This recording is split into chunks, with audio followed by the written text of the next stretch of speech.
সালাম ধরেন শেখ হাসিনার উপরে তো আপনার কন্ট্রোল নাই, আমারও কন্ট্রোল নাই। শেখ হাসিনা আরেকটা বক্তৃতা দিল, তারপরে গিয়ে কোন বাড়িটা ভাঙবেন? না দেখুন, এখানে শেখ হাসিনা অসংখ্য বক্তৃতা দিক আর একটা বক্তৃতা দিক, সেটা ফ্যাক্ট না। তবে মানুষের ভিতরে এই যে ক্ষোভ, যেই ক্ষোভটা আসলে মানুষের একটা ভিতরে 5ই অগস্টের পরে মাহফুজ ভাই যিনি রয়েছে তিনি বলেছিলেন যে মানুষ ভাঙাটা এক পাশে রেখে গড়ার দিকে মনোযোগ দিচ্ছিলেন, কিন্তু মানুষ যখন দেখছিলেন তার যেটুকু ন্যূনতম চাওয়া, ওই চাওয়াটুকু বিচারের ক্ষেত্রে হোক বা অন্যান্য পলিটিক্যাল স্পেয়ারে হোক, যেটা মানুষ এক্সপেক্ট করে ওইটুকু যখন প্রত্যাশিত অনুযায়ী পাচ্ছে না, তখন মানুষের এই ক্ষোভের উদ্গরণটা বিভিন্ন কারণে হচ্ছে এবং ঘটছে। এবং সবচেয়ে গুরুত্বপূর্ণ বিষয় হচ্ছে শেখ হাসিনা আগামীতে, আমি ধরে নিচ্ছি 1 মাস পরে কোনো বক্তব্য দিলেনও না, কিন্তু আজকে থেকে 2-3-4 মাস পরে আমরা যদি এই দৃশ্যমান শহীদ পরিবারের কিংবা যারা আমাদের আহত যোদ্ধারা রয়েছেন তাদের এই রক্তের বিচারগুলো দৃশ্যমান না দেখি, দেখবেন শেখ হাসিনার বক্তব্য দেওয়া লাগবে না। আমরা শহীদ পরিবার কিংবা আহতদেরকে সাথে নিয়ে হয়তোবা এরকম রাস্তায় আমাদেরকে নিয়ে নেমে যেতে হবে এরকম একটা দৃশ্যমান বিচারের জন্য। তো এই জায়গাটা শুধুমাত্র শেখ হাসিনা দৃশ্যমান বিচার করার জন্য আপনারা আওয়ামী লীগের স্থাপনাগুলি বা আওয়ামী লীগের সাথে জড়িত জিনিসগুলি গিয়ে আপনারা ভাঙবেন। এটা আওয়ামী লীগ না, সবচেয়ে বড় কথা হচ্ছে কি দেখেন, আওয়ামী লীগ বলে এমন কিছু এখানে বিষয়কে নিয়ে আসা হচ্ছে। আওয়ামী লীগের সবাই, আমরা যদি স্পষ্ট করে বলি, আওয়ামী লীগের যে মানুষগুলো এই বিষয়গুলোর সাথে, ফ্যাসিজমের সাথে, স্বৈরাচারের সাথে, এবং তারা যেগুলোকে সিম্বল এক প্রকার উপাসনালয় হিসেবে তৈরি করে সিম্বলাইজ করে এতদিনের রাজনীতিটা করেছে, মানুষের ক্ষোভ ওই জায়গায়। বাংলাদেশে আমি ধরে নিচ্ছি 20% মানুষ আওয়ামী লীগের সমর্থক ছিল, কই বাকি বাড়িগুলোতে তো গিয়ে হামলা করা হয়নি, ওই সমর্থকদের বাড়িতে গিয়ে কিন্তু হামলা করা হয়নি। কিন্তু এই ধানমন্ডি 32 ওই গণভবন কিংবা এই যে বিভিন্ন ভবনগুলোকে কেন্দ্র করে পুরো একটা উপাসনালয় হিসেবে প্রেজেন্ট করে এই যে রাজনীতি করা হয়েছে, মানুষের ক্ষোভটা ওই জায়গায়। এবং এটা স্পেসিফিক ভাবে দল হিসেবে আওয়ামী লীগ নয়, বরং স্পেসিফিক ভাবে কিছু প্রতিষ্ঠান বা উপাদান যেগুলোকে সামনে রেখে এতদিন আওয়ামী লীগ এই অত্যাচার নিপীড়নের রাজনীতিটা করেছে। ওকে, জনাব সাজ্জাদ সালাম, আপনি যে বিচার না হওয়ার কথা, যারা এর জন্য দায়ী সেটা না হওয়ার কথা, সেটা আপনি বলেন। আমি মনে করি বাংলাদেশে জুলাই আগস্টে বা তার আগে যতগুলি রাজনৈতিক হত্যাকাণ্ড হয়েছে, যতগুলি রকম পুলিশ গুলি চালিয়েছে, নিবর্তনমূলক যত রকম কাজ করেছে, সেটা সরকার প্রধান, সেটা এককভাবে তাকে দায়ী করা উচিত, অন্তত প্রথম জায়গায় তাকে রাখা উচিত। এখন আমরা তার বিচার না হওয়ার জন্য, তিনি যে এখন ইন্ডিয়ায় বসে আছেন এর জন্য আসলে স্পেসিফিকলি, এবং তার দলের লোকজন, আমরা প্রথমে শুনেছিলাম এতজন আছেন ক্যান্টনমেন্টে, পরে শুনলাম এই কজন আছেন, সেই কজন চলে গেছেন। আমরা তো আপনাদেরকে এইটার বিচার দাবি করতে কখনো শুনি না, যে কেন মানে ওরা চলে গেল, কেন ওদের নামে একটা স্পেসিফিক মামলা করা হলো না, কেন এটার মধ্যে এটা কি করা হলো। এটা কি আপনারা এটা সেনাবাহিনী বলে আপনারা তাদেরকে ছাড় দিচ্ছেন?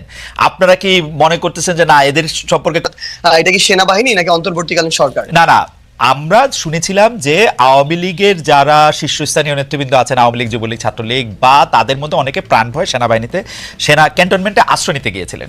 তাদের একটা মোটামুটিভাবে তাদের একটা সংখ্যা বলা হয়েছিল আইএসপিআর থেকে এটা দিয়ে, কিন্তু পরে আমরা দেখলাম তাদের কাছে এই সংখ্যক লোক তাদের কাছে আসলে নাই। আবার এদের কিছু লোক আবার এদের মধ্যে আছে।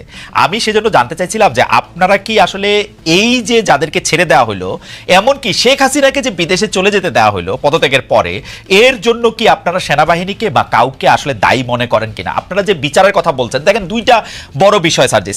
একটা হচ্ছে যে এই আওয়ামী লীগের এই অন্যায়, অত্যাচার, হত্যা, গুম, খুন, 15 বছরের গণতন্ত্রহীনতা, সব প্রতিষ্ঠান ধ্বংস করা, এগুলির জন্য যে শাস্তির দাবি, সেই শাস্তি যে না হওয়া, সেই বিচার কার্য শুরু না হওয়া, সেটার জন্য আপনি আসলে কারে দায়ী করবেন? এখন তো আপনারা ক্ষমতায়, আপনাদের পছন্দের সরকার ক্ষমতায়, তাই না?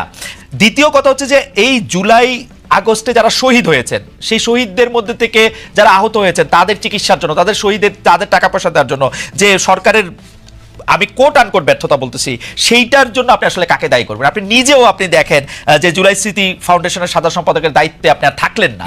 কারণ হচ্ছে যে এই পুরো ব্যাপারটা যদি আপনি বলেন, যেই দুইটা বিষয় নিয়ে আপনি আসলে দায়ী করতেছেন, যে আওয়ামী লীগের বিচার হচ্ছে না, শহীদদের বা আহতদের পাচ্ছে না, তার জন্য আপনি দায়ীটা করবেন কারে আসলে, নিজেরা ছাড়া? দেখুন, এই জায়গায় হচ্ছে না, যেখানে আমার নিজের দায় আছে, আমার নিজের দায়ও সেখানে স্বীকার করতে কোনো সমস্যা নেই। কিন্তু সবচেয়ে বড় কথা হচ্ছে, আমরা আমাদের জায়গা থেকে যে জিনিসটা মনে হয়েছে সেটা হচ্ছে, বর্তমানে অন্তর্বর্তীকালীন সরকারে খুব স্বাভাবিকভাবে যখন এখানে উপদেষ্টা নির্ধারণ করা হয়, বিভিন্ন দলের মতে, বিভিন্ন স্টেক হোল্ডারের সাজেশন দেওয়া হয়, সবাই সবার জায়গা থেকে যে মানুষগুলোর নাম সাজেশন করেছিল যারা এখন রয়েছে উপদেষ্টা পরিষদে, সবাইকে হয়তো এরকম মনে করা হয়েছিল যে এই মানুষগুলো তাদের জায়গায়, কর্মক্ষেত্রে এই মানুষগুলো ভালো এবং তাদেরকে এখানে সাজেস্ট করা হয়।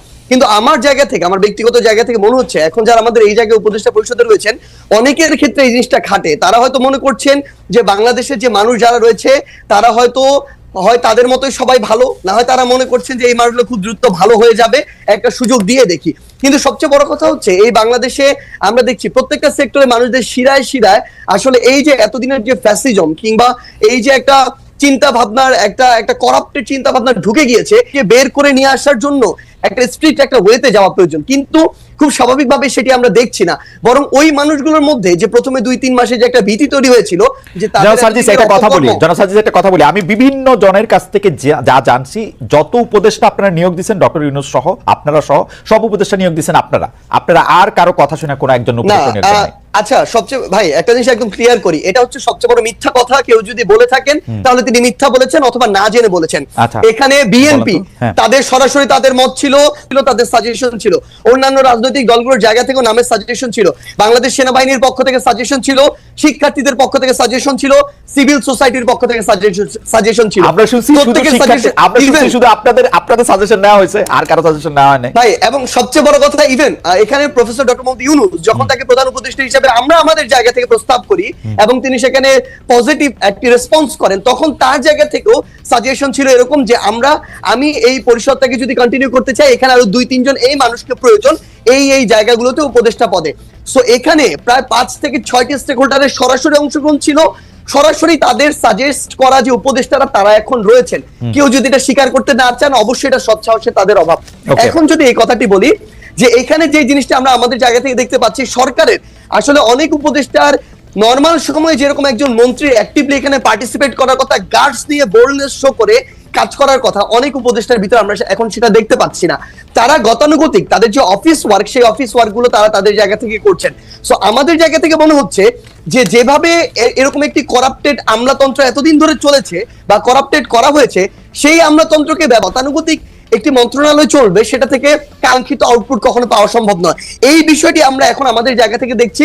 এই যে বিচারিক যে প্রক্রিয়াটি, আপনি সেনাবাহিনীর এখানে ক্যান্টনমেন্টে প্রায় 6 শতাধিক বিভিন্ন মানুষজন তাদের আত্মগোপনে থাকার কথা যেটি বলছেন, আমরা আমাদের জায়গা থেকে বৈষম্য বিরোধী ছাত্র আন্দোলন প্ল্যাটফর্ম, জাতীয় নাগরিক কমিটি প্ল্যাটফর্ম, এই জায়গা থেকে আমরা সরকারকে পুশ করেছি। আমাদের যারা ছাত্র উপদেষ্টা 3 জন রয়েছে সরকারের, তাদেরকে বলেছি, তারা তাদের জায়গা থেকে সরকারকে বলেছে, সেনাবাহিনীকে বলেছে। সেই জায়গায় সেনাবাহিনী একটা রিপোর্টও দিয়েছে। শেষ করি একটু। সেই রিপোর্টে যেটি দেখানো হয়েছে যে রাজনীতিবিদ যারা ছিল তাদের সংখ্যাটা বেশ কম, ইভেন এটা 100-র নিচে, তারা বলছেন অ্যারাউন্ড 50-এর মতো।